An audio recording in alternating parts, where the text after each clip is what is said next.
ভারতে কংগ্রেস জনতা পার্টি বা সিজেপির আন্দোলন এখনও থামেনি, বরং দিন যত যাচ্ছে তা আরও তীব্র হচ্ছে। শিক্ষামন্ত্রীর পদত্যাগের দাবিতে আন্দোলনরত শিক্ষার্থীদের সঙ্গে আবারও সংঘর্ষে জড়িয়েছে পুলিশ। দিল্লির যন্তর মন্তরে একদিকে যেমন যোগ দিচ্ছে নতুন নতুন আন্দোলনকারী, অন্যদিকে আরও বেশি করা হচ্ছে পুলিশি প্রহরা। দ্য হিন্দু বলছে, গত রাতে সিজেপি দাবি করছে যন্তর মন্তর এলাকায় রাতে ইন্টারনেট বন্ধ করে দেওয়া হয়, আর সকালে বন্ধ করে দেওয়া হয়েছে দিল্লির 16টি মেট্রো স্টেশন।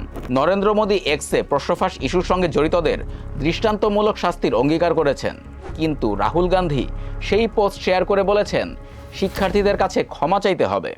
আর সোনম ওয়াংচুক এখনও অনশনে। সব মিলিয়ে আন্দোলন নিয়ে কতটা চাপে নরেন্দ্র মোদী বিজেপি সরকার, জানবো আজকের স্টার এক্সপ্রেসে। চলমান আন্দোলন বড় আকার ধারণ করে 20 জুলাই।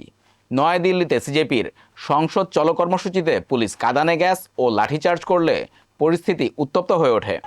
দুই পক্ষের সহিংসতায় অন্তত 178 জন আহত হন। যদিও পুলিশ বলছে আহতদের বেশিরভাগই নাকি নিরাপত্তা বাহিনীর সদস্য। এদিকে পুলিশের অতিরিক্ত বল প্রয়োগের বিরুদ্ধে একের পর এক আবেদন জমা পড়ে দিল্লি হাইকোর্টে। আদালত এ বিষয়ে কেন্দ্র ও দিল্লি পুলিশের জবাব চেয়েছেন।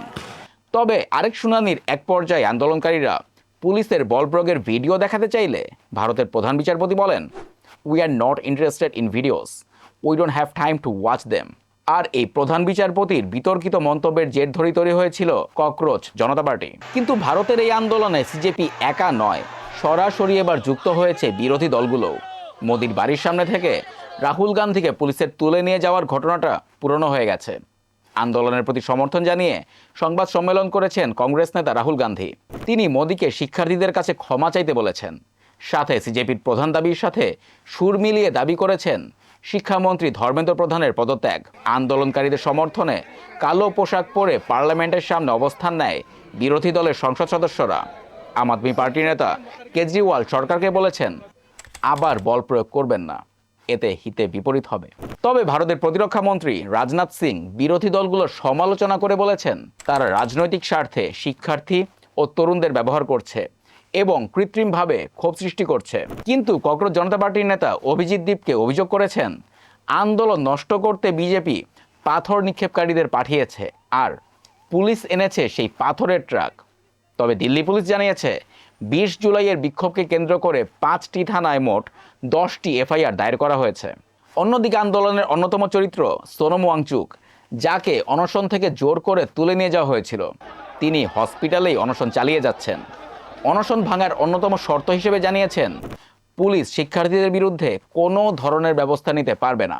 সাথে প্রশ্ন ফাঁসের কারণে আত্মহত্যাকারী শিক্ষার্থীদের পরিবারকে ক্ষতিপূরণ দিতে হবে। তবে আন্দোলন এখন শুধু দিল্লিতেই আটকে নেই। বিহারের পাটনায় শিক্ষার্থী সংগঠনের মিছিল ঠেকাতে পুলিশ টিয়ার গ্যাস, জলকামান ও লাঠিচার্জ করেছে। কেরালার কোচিতেও শিক্ষার্থীরা মোমবাতি প্রজ্বলন কর্মসূচি পালন করেছে। দ্য হিন্দু বলছে, আহমেদাবাদে শতাধিক আন্দোলনকারীকে আটক করা হয়েছে। এছাড়া আন্দোলন দেখা দিয়েছে ভারতের বিভিন্ন প্রদেশে।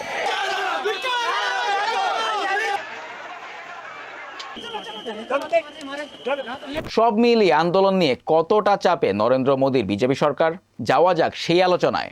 ঢাকা বিশ্ববিদ্যালয়ের রাষ্ট্রবিজ্ঞান বিভাগের অধ্যাপক মোহাম্মদ আইনুল ইসলাম বলেন, ভারতের এই আন্দোলন শুরু হয়েছিল একটা সামাজিক আন্দোলন হিসেবে, তার সঙ্গে এখন রাজনৈতিক শক্তিগুলো যুক্ত হয়েছে। কিন্তু তিনি মনে করেন না এটি শেষ পর্যন্ত সরকার পতনের দিকে যাবে। যেহেতু ভারত একটি ফেডারেল সরকার ব্যবস্থার দেশ, সেখানে সরকার পতন ঘটানো বেশ কঠিন এবং ভারতের রাজনৈতিক ব্যবস্থা ও নির্বাচন ব্যবস্থা অত্যন্ত শক্তিশালী।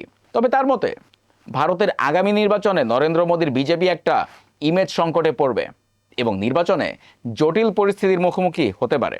অন্যদিকে ককরোচ জনতা পার্টি হয়তো ভালো করবে, তবে সবচেয়ে বেশি সুবিধা পাবে কংগ্রেস, যেহেতু তারা প্রধান বিরোধী দল এবং তাদের সঙ্গে থাকা বামপন্থীরাও আগামী নির্বাচনে ভালো করবে। সবশেষে বলা যায়, রাজপথের আন্দোলনের সাথে বিরোধীদের চাপ মিলিয়ে মোদী সরকারের সামনে তৈরি হয়েছে কঠিন এক রাজনৈতিক পরীক্ষা। আর এই পরীক্ষার ফলই হয়তো নির্ধারণ করবে ভারতের আগামী রাজনীতির গতিপথ।